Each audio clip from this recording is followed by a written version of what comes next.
같이 인사할까요? 안녕하세요. 예, 반갑습니다. 공부 잘 돼요?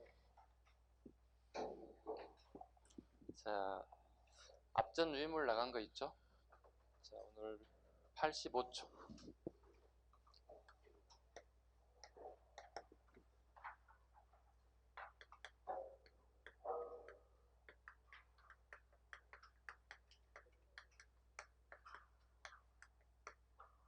자, 오늘은 통일신라의 발전부터 가도록 하겠습니다. 통일신라의 발전. 자, 제일 위에 상단에 보시면 박스가 나오죠? 약간 오류가 있어서 좀 잡아야 할 것 같아요.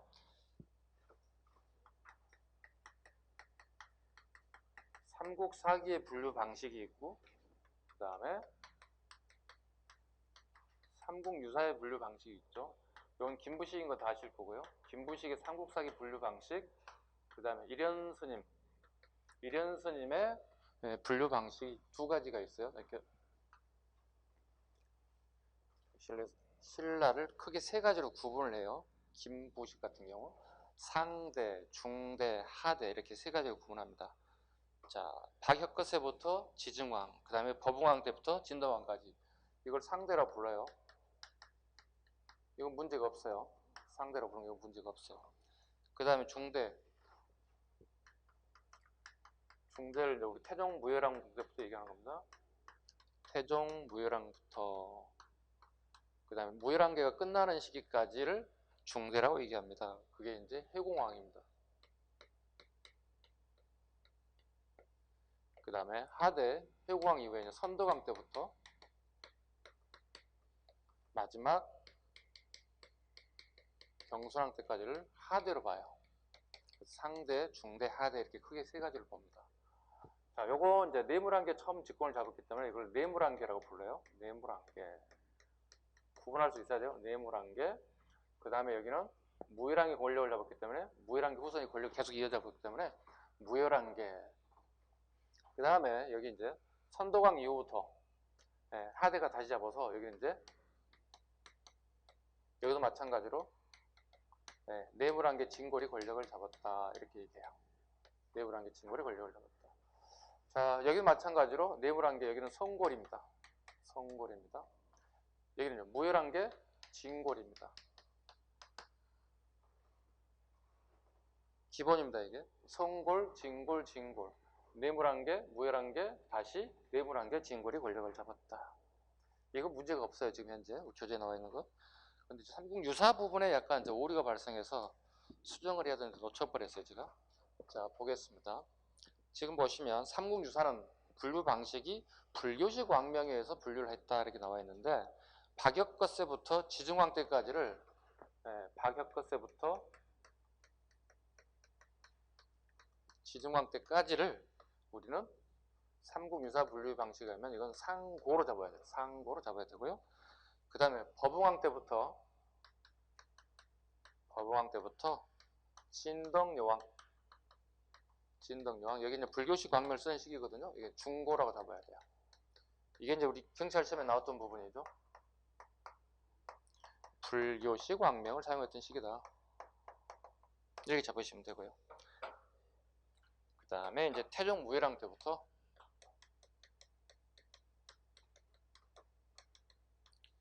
끝나는 경순왕 시기까지 여기를 사고로 잡습니다. 가장 핵심은 이게 지금 빠져버렸어요. 지금 현재 이걸 좀 수정을 좀 해주시기 바랍니다. 사기와 삼국유사의 분류 방식에 약간씩 차이가 있다. 됐죠? 자, 그 다음에 이제 삼국사기의 분류 방식에 따른 통일신라의 뿐만 아니라 신라시대부터 통일신라시대에 관련된 부분을 한번 보겠습니다. 어떻게 구분되어야 되는지. 여기서 필요한 부분은 정치사 파트하고 그 다음에 경제사 파트가 시험에 주 포인트가 나온단 말이죠. 이 부분을 한번 잡아보도록 하죠. 한번 보겠습니다. 크게 두 가지를 한번 잡아보겠습니다. 정치와 경제, 우리 시험에 나올 수 있는 것들이 뭔가 한번 잡아보겠습니다. 상대, 중대, 그 다음에 하대 특징을 한번 몇 가지 한번 잡고 넘어가죠. 기초적인 거니까. 수업을 한 바퀴 정도 도신 분들이 아마 기본적으로 다 아실 거라고 생각을 하고 있는데 한번 보죠. 자, 삼국사기의 분류 방식입니다. 여기 상대입니다. 상대 가장 기본적인 게 뭐냐면 왕권이 강한지를 물어보는 거예요. 왕권이 전체적으로 볼 때 강하지 못해요. 대신 누구의 힘이 강할까요? 예, 귀족의 힘이 강합니다. 선생님, 법흥하고 진흥하고는 물론 거기는 왕권이 강합니다. 그 부분을 가지고 가지 마시고 전체적인 상대 전체적인 부분을 본다면 왕권이 귀족의 힘에 비해서는 좀 더 약했을 것이다. 자, 그렇다면 이 시기에 경제가 뭐가 나올까? 딱 정해져 있습니다. 노급입니다. 네, 공무원들에게 월급이 지급되는 걸 노급이라고 하고요. 두 번째, 시급이라는 게 등장합니다. 시급이라고 하는 게 등장합니다. 가장 기초적인 겁니다. 자, 노급부터 가보죠. 노급이란 무엇인지 살펴보죠. 수조권을 지급한다 이런 표현을 써요. 수조권을 지급한다. 수조권. 우리 고대사 파트에서 수조권에 관련된 부분은 끊임없이 출제가 됩니다. 조선시대까지요. 자, 수조권을 잠시 이쪽으로 빼앗아 설명을 해보죠. 수조권. 풀이해볼까요, 한자? 수는 거두어 드린다는 뜻이에요. 거두어 드릴 수자고요. 조는 세금 조자입니다. 쉽게 얘기해서. 세금을 거둬들인다. 세금 조자. 이건 권한할 때 권한입니다. 권한 거자입니다. 자, 백성들이 농사를 짓고 수확을 했을 경우에 이 세금을 거둬들이는 권한, 즉 세금을 나의 급료로 가져갈 수 있는 권한을 갖다가 우리는 수조권이라 불러요. 수조권이라 불러요. 자, 됐나요? 볼까요? 수조권이란 뭐라고요? 나의 급료 몫으로 일반 백성들이 농사짓는 그 일정 부분의 몫을 나의 월급으로 가져가는 걸, 이걸 수조권이라 불러요. 자, 수조권을 줘야 되는 건 맞는 거고요. 이렇게 되면 틀려집니다. 이런 부분이 나한테 항상 주의해야 할 부분이 소유권을 가져간다는 단어들이 꼭 등장하게 돼 있어요. 시대별로 고려시대, 조선시대, 그 다음에 신라시대도 마찬가지고요. 소유권이라는 단어가 나오면 이건 무조건 틀린 지문이 돼야 돼요. 왜냐하면 공무원에게 소유권을 지급했을 경우는 이게 토지가 무한하질 않아요. 토지는 유한해요. 그러면 차차차차 뒤에 새로 생기는 공무원들 어떻게 월급을 받겠어요? 받을 수가 없잖아요. 그렇기 때문에 소유권이라는 단어가 나오면 무조건 틀린 지문이라고 보시면 돼요. 무조건 수조권이라는 단어가 와야 됩니다. 그 다음에 노동력 징발권을 가지고 있습니다. 노동력 징발권을 가지고, 이거 두 개가 합쳐지면은 우리는 이걸 노급이라 불러요. 자, 노동력 징발권 보죠. 노동력 징발권이라. 자, 제가 관리가 됐어요. 자, 내가 볼까요? 서울에 사는 사람이에요.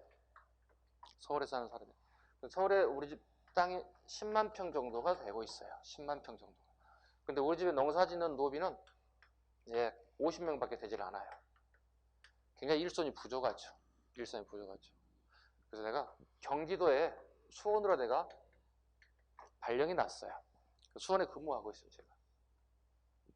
자, 그렇다면 수원에 있는 인력, 즉 노동력을 내가 징발해서 우리 농사 짓는 땅에 노비를 갖다 한 50명 정도, 노비가 있지만 여기는 일반 백성을 갖다가 50명 정도를 갖다 내가 더 차출해가지고 우리 땅에 농사를 지을 수 있게끔 만들었어요. 이 노동력 징발이라고 불러요. 이 두 가지 권한을 가진 걸 우리는 노급이라고 불러요. 그런데 보시다시피 녹이라고 하는 것은 생산된 양의 일부를 월급으로 가져가는 거잖아요. 읍이라고 하는 단어가 들어가 있잖아요. 보통 우리가 이 시대에 그 지방 행정 제도를 보면 주, 군, 현 이렇게 나가잖아요. 그죠? 주, 군, 현.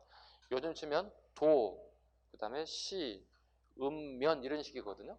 봐요. 읍단이라는 얘기예요. 읍이란 게 작은 단위가 아니잖아요. 한 마을이 아니잖아요. 읍이란 게 굉장히 큰 단위거든. 읍단위에 해당되는 정도의 노동력을 징발했다는 거예요. 많이 가져간 거예요? 적게 가져간 거예요? 많이 가져간 거죠. 굉장히 많이 가져간 거예요. 이게 노급이라고 불러요. 이게 노급이라 부릅니다. 노급은 수조권과 노동력 두 가지 권한을 다 가져가는 걸 노급이라 한다. 그 다음 시급 보죠. 자, 시급은 이런 사람이 받습니다. 왕족, 일명 이제 로얄 패밀리들, 로얄 패밀리 품위 유지하기 위해서 가져가는 거고요. 두 번째, 전공자란 단어를 써요. 전쟁에 공을 세운 자들에게 일정 부분 급료가 나가는 걸 이걸 시급이라고 부른다. 시급이라고 부른다. 자, 중대로 가볼게요. 중대로 가면 여러분 알다시피 통일 과정 중에 굉장히 왕권이 강화되기 시작합니다. 왕권이 강화됐고요. 대신에 귀족들의 힘은 약화되기 시작했습니다. 약화되기 시작했습니다.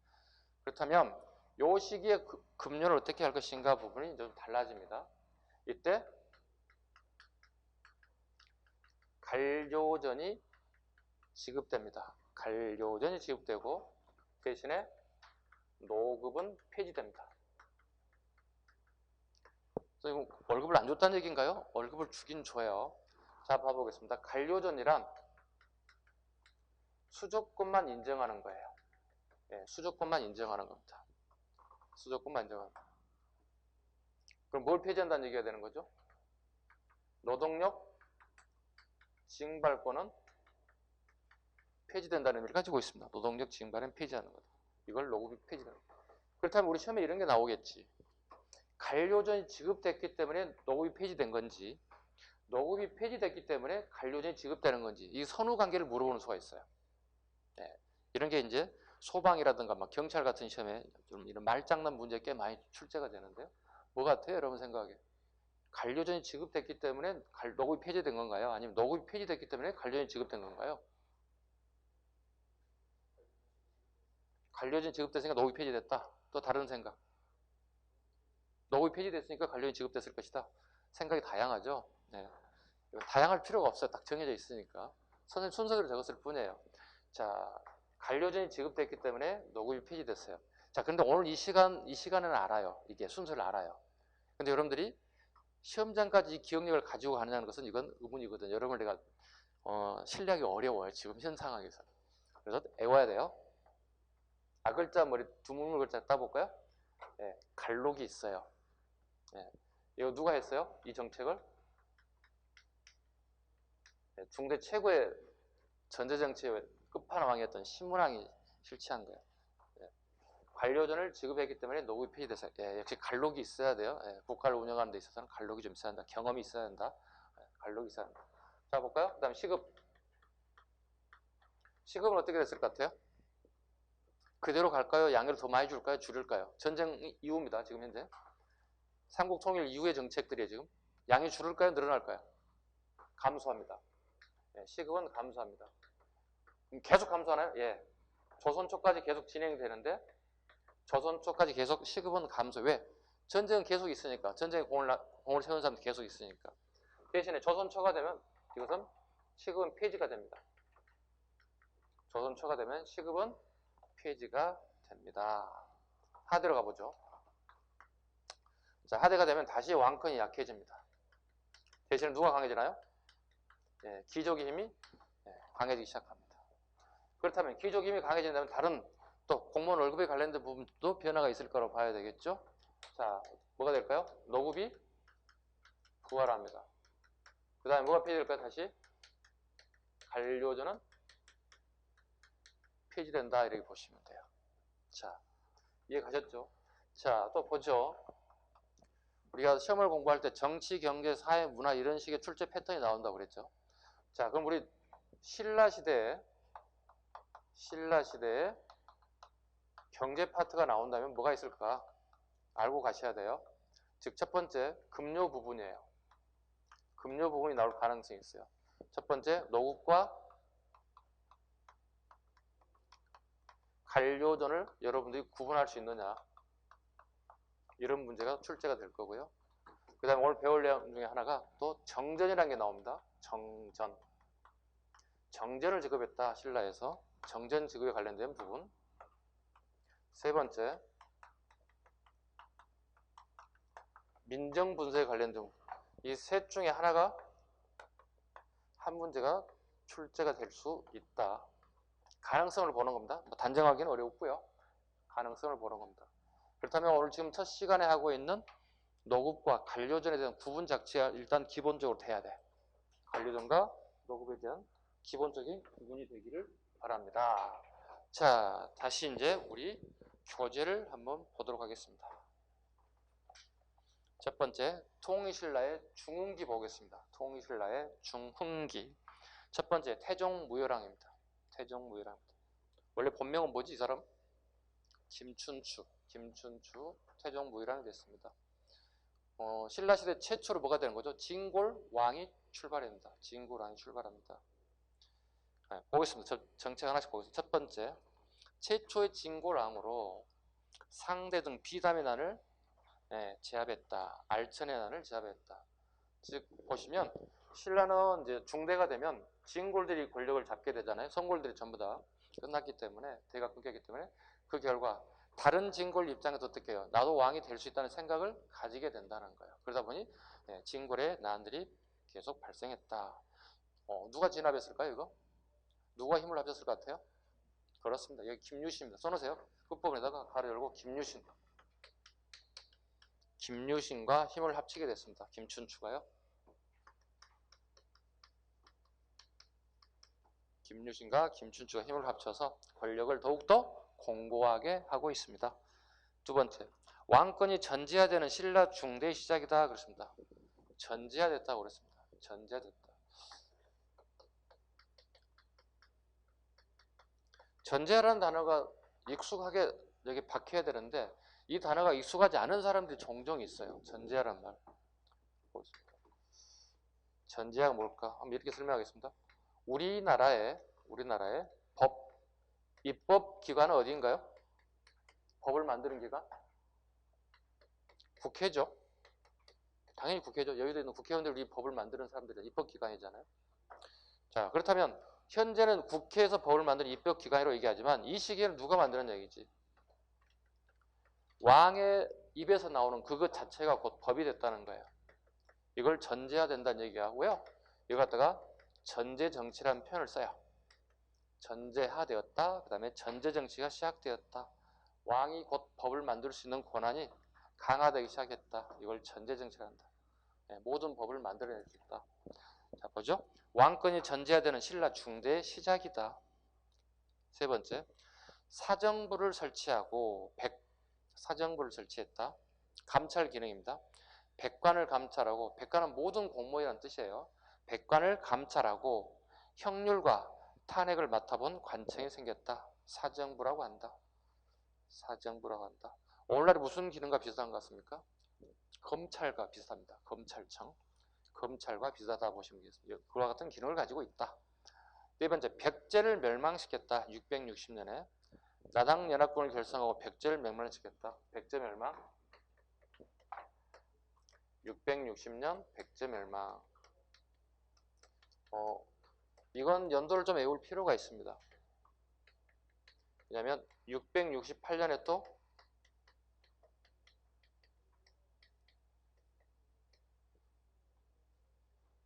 고구려를 멸망시키기 때문에 연도가 외울 필요가 있다. 그 다음에 갈문왕 제도를 폐지했다. 갈문왕 제도를 한번 보죠. 자, 좀 옮겨볼게요. 부왕적 존재라는 걸 한번 설명해 보겠습니다. 부왕적 존재다. 고구려, 백제, 신라 전부 다 부왕적 존재가 있습니다. 고구려는 고추가라고 부르고요. 백제는 길사. 신라는 뭔가요? 갈문왕이라고 하는 이런 제도가 있습니다. 이게 부왕적 존재다 이렇게 얘기합니다. 봐볼까요? 살짝 잘라볼게요. 이렇게. 왕이면 왕이지 부왕은 부왕이 뭔지 또 알아야 되겠죠. 한번 예를 이렇게 들어볼게요. 여러분 초등학교 시절에 혹시 반장 해보신 경험이 있으세요? 반장. 한번 손 한번 들어봐요. 뒤에 분들은 반장 몇 분 계시네요. 그럼 반장 한 번도 안 해보신 거예요? 초등학교 때? 그 정도 해봐야지. 초등학교 때 반장보다는 중학교, 고등학교 더 어렵잖아요. 보겠습니다. 자, 반장이 하는 일이 뭐예요? 주로 학교 오면은 수업 시작하기 전에 선생님 오면은 열중시간 차려 선생님에 대한 경례 이런 거 하죠. 그다음에 수업 끝나고 나면 어떻게 막 청소 막 하잖아요. 우리 예전에 이렇게 청소했거든요. 지금 청소하는지는 모르겠어요. 초등학교 어쩌는지.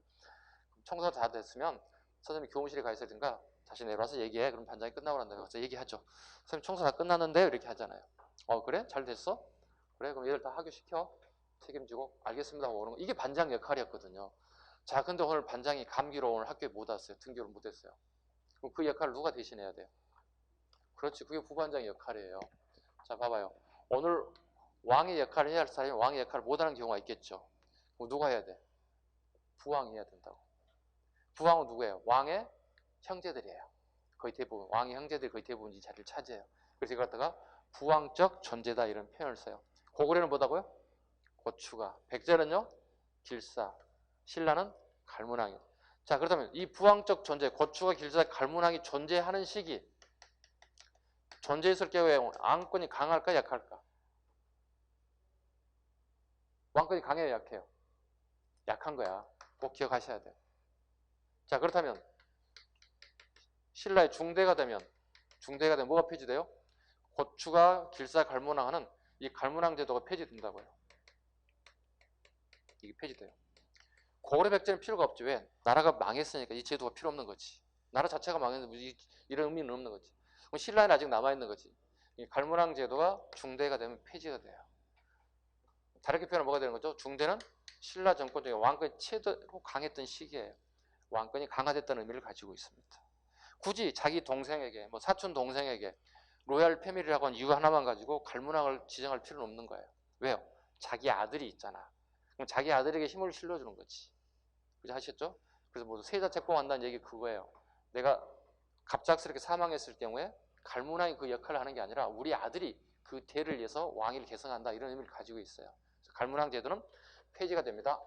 폐지가 된다는 얘기는 중대는 왕권이 다시 강화되고 있음을 의미합니다. 6번 갑니다. 김씨 왕비족이 출현했다. 김유신 가문이 새 왕비족으로 등장했다. 한번 보겠습니다. 김춘추는 우리 알다시피 진골이죠. 그죠? 근데 원래 처음부터 진골은 아니었죠. 그죠? 원래 자기 할아버지가 누구예요? 조부님이? 진찌왕이에요. 자기 할아버지가 진찌왕이었어요. 진찌왕은 진흥왕의 아들이에요. 진흥왕의 아들이에요. 진흥왕은 말년에 부부가 같이 머리를 깎고 스님이 됐어요. 그죠? 유일하게 우리나라에 말년에 머리 깎고 스님 되신 분이 진흥왕이에요. 진찌왕이 그 자리를 차지하게 됐어요. 근데 진찌왕이 쫓겨났어요. 쫓겨난 이유는요? 우리 단어가 음사라는 단어를 써요.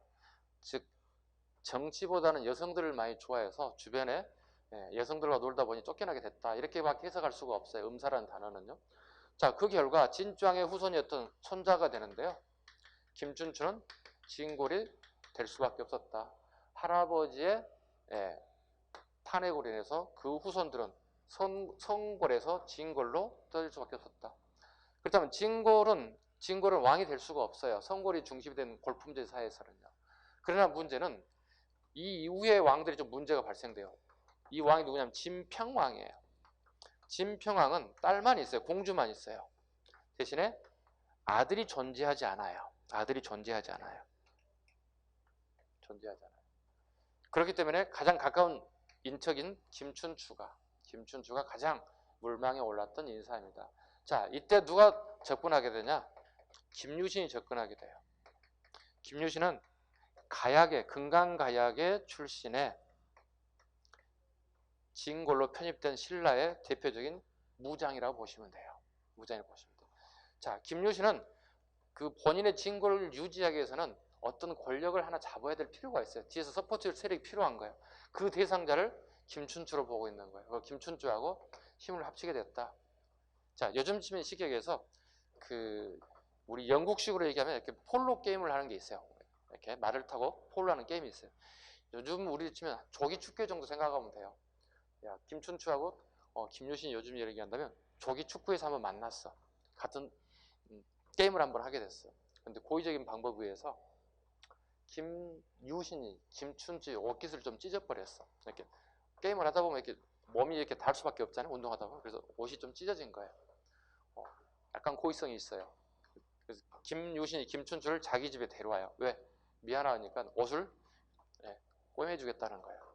그리고 방에 집어넣어요. 옷을 벗어야 깨물 거 아니야. 옷을 벗으라고 얘기해요.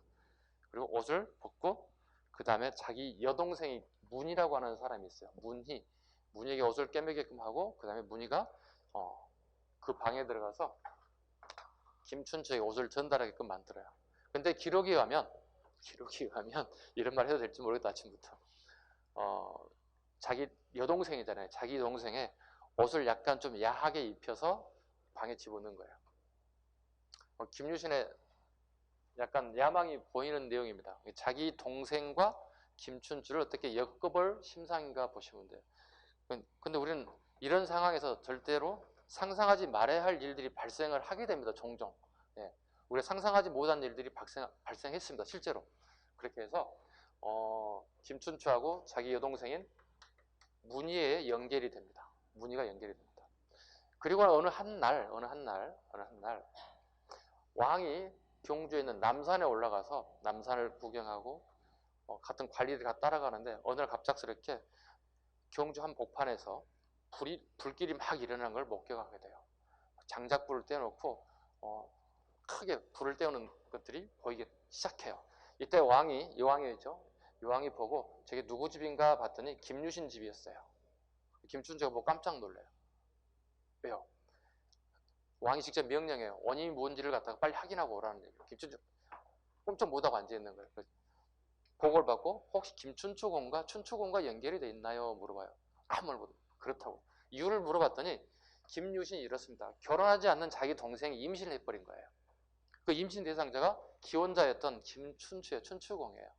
그래서 이건 도덕적으로 문란했기 때문에 문희를 불로 태워서 죽이겠다. 장작불로 태워서 죽이겠다. 이런 일종의 쇼를 하고 있는 거예요. 이때 선덕여왕인가요? 그때? 그분이 김춘추가 빨리 가서 해결하라고 얘기했죠. 가서 해결하게 됩니다. 결국은 둘이 어떻게 해요? 예, 연을 맺고 결국은 부부가 되게 됐습니다. 이해가셨습니까? 이게 김춘추와 김유신의 어떤 혈맹적 관계가 다시 나타나기 시작했어요. 근데 문제가 좀 웃기는 게 거기에 첫 번째 딸이 탄생했는데 그 딸을 김유신에게 시집을 보내요. 이해가 안 가시죠? 이해가 안 갑니다. 예, 도저히 이해 안 갑니다. 왜요? 이게 일종의 종내혼이에요. 골품제 사회에서 종내혼이 벌어지고 있는 거예요. 그리고 그의 아들들이 또 태어나게 돼요. 그래서 김춘추의 아버들이 문무왕이 돼요. 그 문무왕이 어떻게 돼요? 삼국을 통일하는데 큰 힘을 가지게 돼요. 이해 가셨죠? 예, 김유신 세력과 김춘추의 세력이 혈맹적 관계. 약간 요즘 시각으로 보면 좀 약간 이상하긴 한데 이런 방식을 통해서 연결이 됐다. 그런 내용입니다. 그게 쉽게 얘기해서. 다시 가죠. 7번 최초로 중국식 시호를 사용했다 그랬습니다. 중국식 시호를 사용했다. 예, 무열왕이라는 그 단어가 시호입니다. 시호란 이 왕이 살아생전에 어떤 업적을 쌓았는가 그걸 평가하는 거예요. 자, 무열왕이거든요. 무잖아요. 무의 무자잖아요. 열이잖아요. 가열차단. 열심히 무를 이용해서 가열차게 전쟁에서 승리해서 결과적으로 그와 같은 시호를 받았다 보시면 되고요. 그 다음에 앞에 태종이라는 게 하나 붙죠. 예, 태종이라고 하는 것은 묘호라고 얘기합니다. 묘호. 묘호 뭐죠? 이걸 태종이라고 얘기합니다. 여러분들 조선시대 우리 공부할 때 가장 기본적으로 공부하는 게 이제 왕의 순서를 쭉 암기하는 거죠. 태정, 태세, 문단세, 예성, 연중, 임명선, 광인, 호연, 축경년, 정순원철, 고순. 이걸 뭐라 불러요? 이걸 뭐라 불러요? 묘호라 불러요. 묘호라고 불러요. 묘호라고 불러요. 선생님, 묘호는 왜 묘호를 하나요? 묘호를 쓰나요? 두 가지 이유가 있습니다. 종묘의 제사 지낼 때 필요해요. 예를 들어 왕이 홍길동이면 홍길동 신이 이렇게 적을 수는 없어요. 왕에게. 왕의 묘를 적습니다. 묘를 적고 종묘에서 제사 지내는데 사용된다. 두 번째, 역사서를 편찬할 때 왕의 이름을 쓰면 안 돼요. 두 가지 기능을 가지고 있습니다. 묘는 역사서를 수록을 할 때 묘를 쓰게 되어 있다. 그래서 이 묘를 태종이라고 했다. 거의 대부분 조자가 붙죠. 태조가 붙으면 보통 건국자들이 쓰는 건데요. 여기는 건국자가 아니기 때문에 태종, 그 다음에 시호가 무열왕. 그럼 조선시대 왕들도 시호가 있나요? 여쭤봐야죠. 여러분이 저한테. 있어요? 없어요? 태정, 태세, 문단세 다 알고 계시잖아요. 그거 뭐라고요? 묘호. 시효는 있어요, 없어요? 있어요. 우리가 모를 뿐이에요. 12자에서 한 15자 글자 정도예요. 자, 봐봐요. 27명의 조선 왕을 내가 시효를 다 외울 수 있을까, 못 외울까? 못 외워요. 저도 못 외워요. 하나도 못 외워요. 한자로 12자, 15자 글자예요. 27명 내가 어떻게 다 외워? 그래서 우리가 시효까지는 공부하지 않습니다. 시효까지 공부하는 걸로 되면 어떻게 될까요? 우리는 죽은 목숨이에요. 그죠? 27명 중에 시효를 하나 내겠습니다. 이 시효가 누굴까요? 맞히는 문제를 한번 내놓 생각해 보세요. 우리 국사 다 포기해야 돼. 됐죠? 그 다음에 문무왕 가겠습니다. 문무왕. 백제 부흥군을 진압했다. 네, 부흥군을 진압했다. 자, 여기 볼까요? 이게 663년이에요. 네, 백제 부흥군을 진압했다. 이런 게 순서로 자주 나오니까 꼭 잡으셔야 돼. 백제 부흥군을 진압했다. 두 번째, 고구려를 정벌했다. 네, 668년. 네, 선후광의 순서 끊임없이 나오죠. 이런 것들이. 기벌포 전투, 매소성 전투. 자, 볼게요. 요 사이에다가 하나 집어넣을게요. 이렇게. 675년, 그 다음에 676년 하나 더 집어넣어 볼게요. 네, 매소성 전투, 기벌포 전투 보겠습니다. 매소성하고 기벌포 전투 보겠습니다. 여기는 경기도 연천입니다. 예, 경기도 연천 지역에 당나라 이근행이라고 하는 사람이 끌고 있으면 20만을 격파하게 됩니다. 대단한 전투인 거죠. 20만을 격파한 거니까. 기벌포 볼까요? 기벌포는 금강하구입니다. 금강하구에서 당나라 수군을 7회에서 8회 정도의 전투를 하고 난 다음에 전부 다 수장시켰습니다. 수장. 네. 이게 이제 가장 결정적인 당나라 전쟁에 승리하고 난 다음에 이제 통일이 완성되는 거예요. 통일이 완성돼요. 이것도 가끔 물어보는 수가 있습니다. 매소성과 기벌포 전투도 가끔 순서를 물어보는 경우가 있습니다. 제가 이렇게 암기하라고 얘기합니다. 자주 얘기합니다. 암기는 어쩔 수 없는 필요악이긴 해요. 여러분이나 제가 가장 좋아할 우리 정신 메뉴를 한번 잡아보겠습니다. 약간 뜻은 다르긴 한데요. 매기 매운탕입니다. 외우셨습니까? 자, 앞으로 여러분이 가장 좋아할 음식 메뉴는 뭐라고요? 매기 매운탕. 매자가 좀 틀리긴 해요. 어쩔 수 없어 그래도. 이것도 우리가 공부하는 데 필요한 부분이기 때문에 또 이렇게 암기를 또 해야 할 필요가 있다. 네, 매기 매운탕 잡으시면 될 것 같고요. 다음 4번 당의 수군을 격퇴하고 당나라 군대를 축출했다. 이게 뭐예요 지금? 기벌포 전투를 의미하는 거예요. 그 지문은 기벌포 전투를 의미하는 거고요. 그 다음에 5번 경주 월성에 별궁 정각으로 임해전을 지었다. 임해전 한번 보겠습니다. 네, 우리 경찰 문제에 나왔던 부분인데요. 보겠습니다.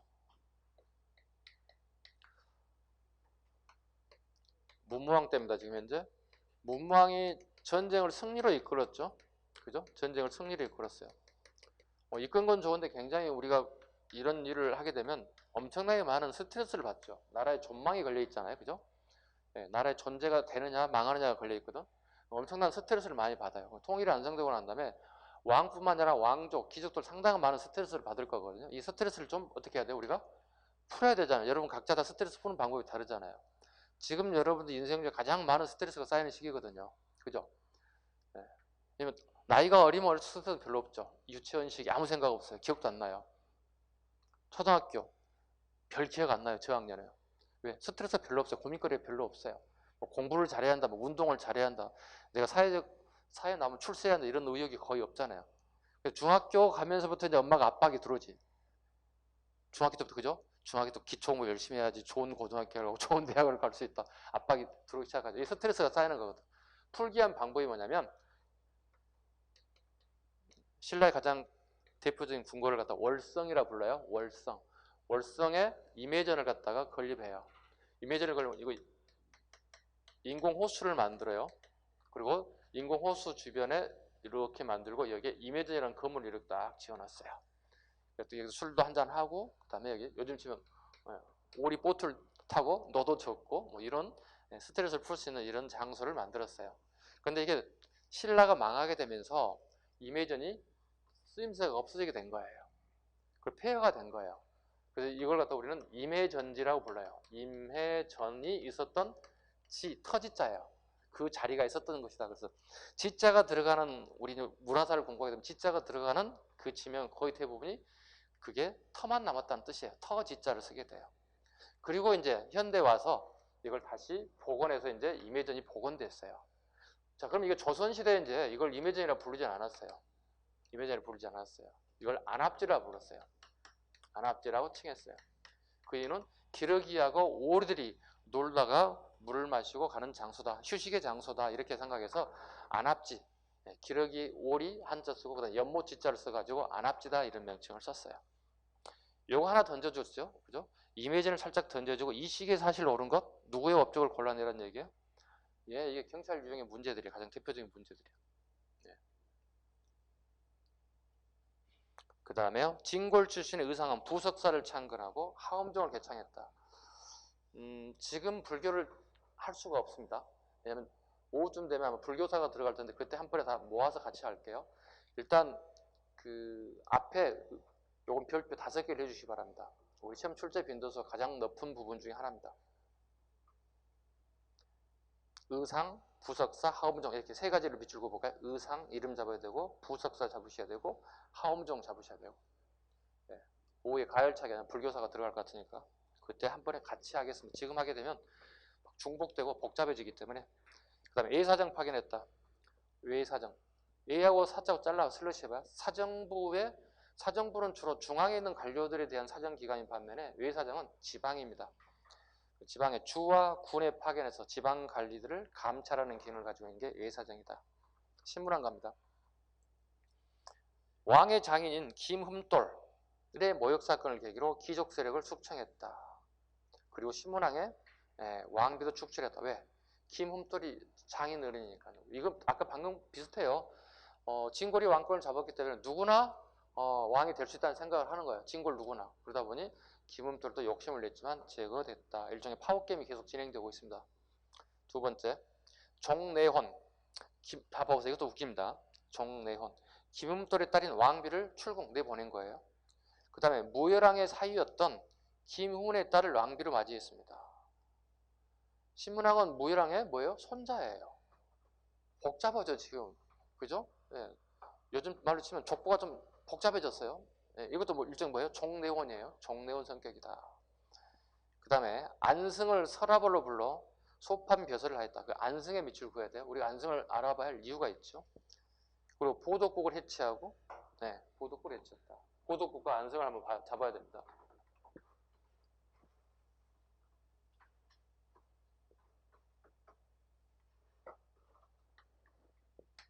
보덕국, 그 다음에 안승. 자, 안승은 고구려 왕족이죠. 부흥운동했죠. 고구려 부흥운동했던 핵심적인 인사입니다.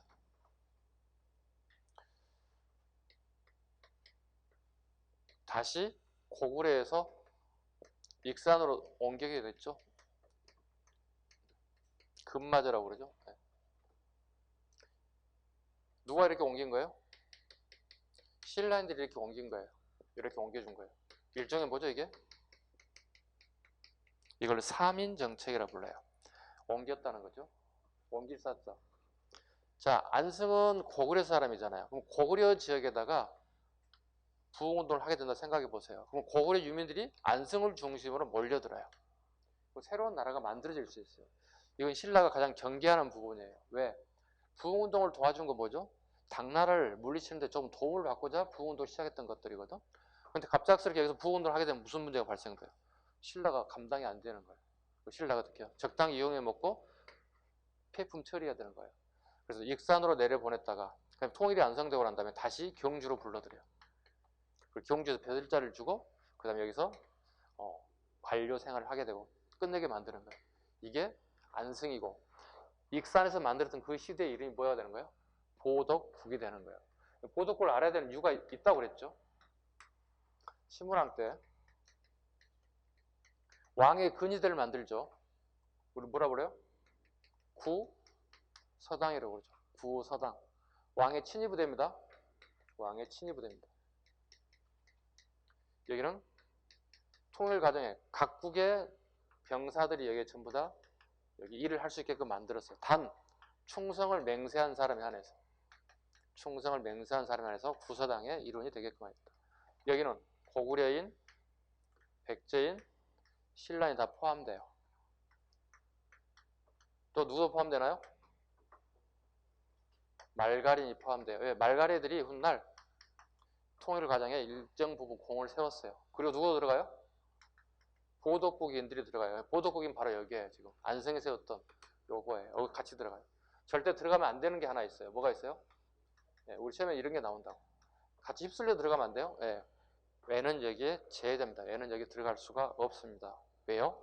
왜는요, 그 신라의 삼국 통일 과정에 참여를 해요. 단 백제를 돕기 위해서 온 사람들이지 신라를 돕기 온 사람들이 아니에요. 그래서 왜는 훗날 보시면 백총강 전투, 일명 백강 전투라는데요. 백강 전투에 참여하게 됩니다. 누구를 돕기 온 거예요? 네. 백제를 돕기 위해서 온 사람들이지, 네. 신라를 돕기 온 사람들이 아니기 때문에 외가 들어가면 안 되게 되겠습니다. 그 다음에요. 만파식적의 고사. 만파식적도 자주 출제되는 지문입니다. 한번 볼까요?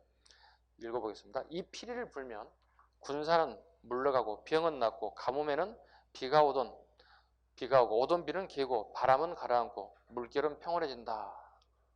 네, 전제양공과 평화를 둔 노래하는 노래다. 만파식적. 신라판 뭐라 불러야 될까요? 왕을 막 칭송하는 거. 조선초에 뭘 만들어줘요? 조선초에 이런 거 만들어줘. 용비? 어천가요. 신라판 용비 어천가요. 네. 조선 건국, 그 다음에 왕들 막 칭송하는 것들. 네. 만파식적. 무조건 나오면 신문왕 잡으시면 돼요. 전제양권이 강화되고 있음을 엿볼 수 있습니다. 자, 한 페이지 넘겨볼까요?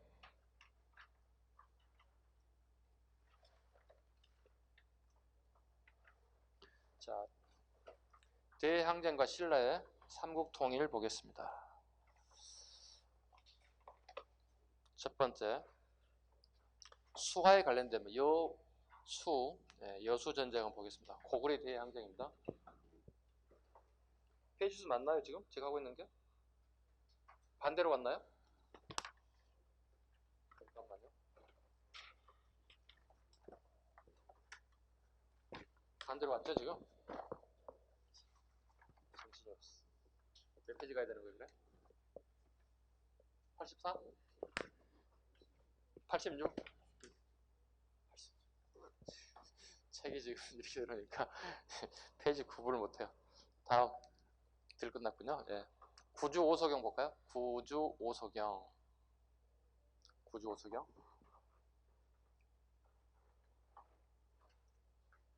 통일이 됐기 때문에 예, 구주가 됐다. 예. 오늘날에 도 정도 되겠죠? 도 단위 정도 되겠죠?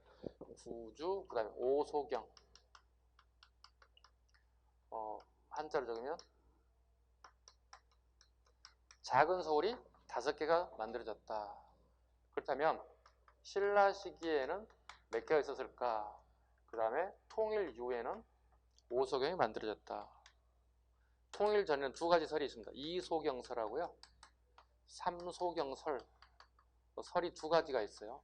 네, 학계에서 2가지로 보고 있습니다. 다수설은 물론 이소경이긴 합니다만 이소경설과 삼소경설 2가지 있는데 통일 이후에는 5개가 만들어졌다. 여기 3가지입니다. 고구려 백제 신라에 5개의 서울이 만들어졌다. 한번 볼까요? 고구려 땅의 북원경. 여기는 오늘날의 원주입니다. 원주. 현재 원주. 그 다음에 중원경 잡아볼까요? 중원경. 여기는 어딜까요? 충주입니다. 현재 충주. 백제 땅에도 2개가 만들어지죠. 자, 서원경 잡아볼까요? 서원경. 여기는 어디죠? 청주. 네 번째, 남원경 잡아볼까요? 답이 나왔네, 여기는요. 남원. 신라, 금관경입니다. 오늘날의 김혜지역입니다. 네, 이렇게 해서 오소경이 만들어졌다. 만든 이유가 뭘까? 자, 보죠. 만든 이유. 앞선 문화를 전파하고 싶다. 쉽게 해서 그 당시 서울이었던 경주의 문화를 전파하고 싶다. 지방의 앞선 문화를 전파하고 싶다. 그다음 이면에 숨어있는 가장 큰 목적은 사민정책입니다. 엄길사자, 백성민자. 백성을 옮기는 겁니다. 통일이 됐기 때문에 자기 지역에서 토 세력들이 권력을 잡고 계속 세력을 뭉칠 수가 있어요. 그래서 흩어놓는 겁니다. 이렇게 흩어놓을 수 있다 보면 되겠죠. 이렇게 뒤죽박죽 이렇게 섞어놓은 방법을 통해서 권력을 모으려고 하는 분산 역할, 분산시켜야 할 필요가 있다. 즉 부흥운동을 막아야 할 필요가 있더라. 그 다음에 오소경. 여기에는 사신을 임명했다.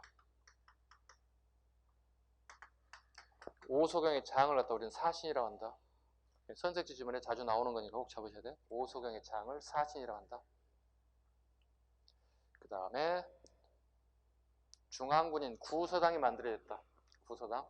여기 있죠? 고구려 백제 신라 말갈 고독. 충성을 맹세한 사람들, 뿔뿔이 흩어졌던 민심을 하나 잡을 필요가 있다. 그래서 민족융합책이라는 표현도 쓴다. 민족융합책.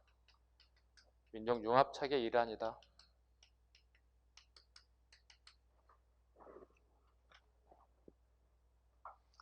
그 다음에 육두품을 혼했다. 자, 진골들은 자기도 왕이 될 수 있다는 생각을 가지고 있는 애들이에요. 그러다 보니까 육두품을 가까이 쓸 수밖에 없었겠죠.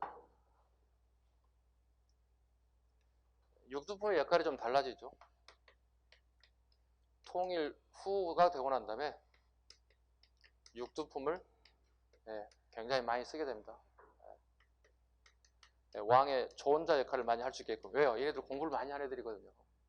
이게 이제 통일 후 중대 상황이에요. 그 다음에 하대가 되면 육두품 애들은 완전 나락으로 떨어져요. 거의 떨어진다고 보시면 돼요. 그러다 보니 육두품 애들이 신라 하대 어떻게 변모가 되는지를 봐야 돼요. 어떤 변모를 가나요? 반신라제이 돼요. 반신라제이 되는 거고, 그 다음에 고구려의 개창, 개국의 공헌을 하게 돼요. 이게 육두품들 역할이에요. 가장 우리 신라 공부할 때 육두품 시험이 가장 많이 나오는 이유기도 합니다. 육두품들을 등용하였다. 육두품을 다른 말로 뭐라고 부른다고 그랬어요? 육두품을 다른 말로? 이게 낮은 관직이 아니죠. 육두품도 골품으로 본다면. 같은 말로 뭐라고 부른다고요? 육두품을요? 등난이라고도 한다. 획득하기 어려운 자리다 뜻이에요. 등난이라고도 한다. 그럼 최대 맥시멈 어느 자리까지 올라간다고 그랬어요? 집사부 시랑의 자리까지 올라간다고. 시랑의 자리까지. 최대 맥시멈 자리가 집사부 시랑의 자리까지 올라간다.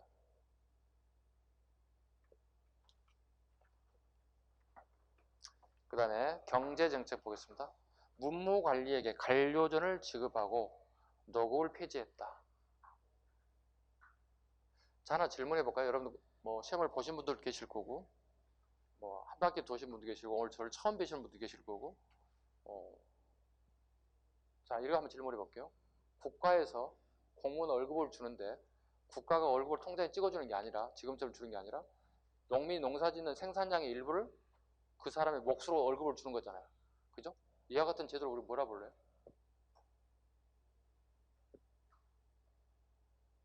뭐라 불러요? 아시는 분 있어요? 가장 기초적인 건데. 올해 시험을 보신 분들이 이거 알아야 돼요. 이거 모르고 시험장 갔으면 이거 공부 안 하신 거예요. 기본적으로. 자, 봐요. 국가가 공무원에게 월급을 주는데 국가가 주는 게 아니라 농민이 농사짓는 생산량의 일부를 나의 월급 몫으로 가져오는 거잖아. 그지? 이걸 뭐라 불러?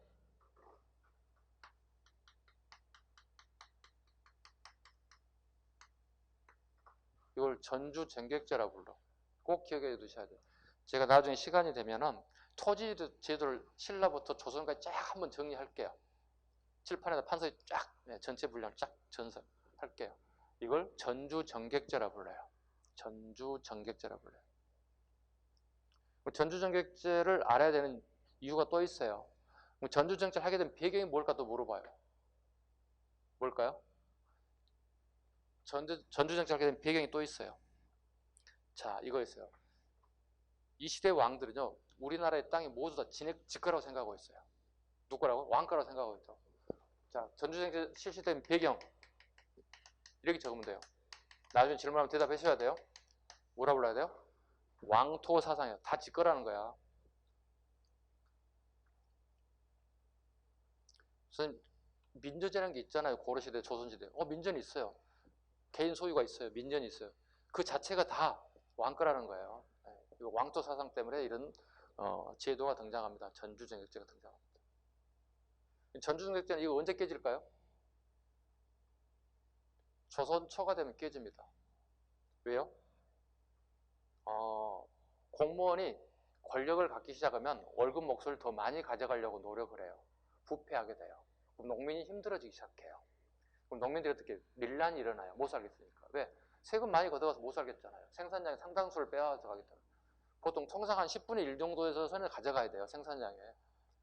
쌀이 10석 생산된다면 한 석 정도만 가져가는 게 기본이에요. 근데 권력이 강해지면요. 10분의 7, 10분의 8까지 가져간다고. 그럼 어떻게 농민들이 들고 일어서게 되겠지. 이게 밀란이에요. 그래서 가장 밀란이 심한 시기가 이제 신라하대 시기. 그 다음에 고려 말 시기. 그 다음에 조선 후기 시기. 나라가 망할 때는 항상 이런 밀란이 발생할 수밖에 없어요. 그래서 조선시대 관수 관급제가 실시되게 되면서 전주정객제는 폐지돼요. 꼭 알아두셔야 돼요. 뭐가 실시되면서 폐지된다고요? 관수 관급제.